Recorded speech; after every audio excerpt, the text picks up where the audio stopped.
Okay? Pag naubos na yung laman. Stainless siya.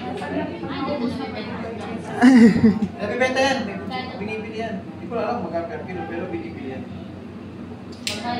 Okay, so ito mabubutas to. So kung ito, silpa to. Mabubutas to. Dahil meron dito pin. Okay, meron dito pin. So ilalagay nyo lang yung whip cream charger. Okay, pero kailangan, for example, nilagay nyo na yung laman. So pabili na ako ng whip cream. Tapos tatakpan nyo lang to. Pag naglagay ng whip cream, hindi nyo ito pupunuin. Yan ang ganyan lang. Okay? Kasi itong space na to para sa nitrogen. Okay, pero isi-shake siya. Kasi pag puno to, walang space yung nitrogen. Ano, 2,000 plus din. Yung ready to whip, mas mahal nga lang yun. Pero ilang baso lang kasi nang kaya na compare ganito. Siya, wini-whip. Kung nakikita nyo minsan sa mga shop. Wini-whip siya. Pantay lang natin whip cream, nagpabili na ako.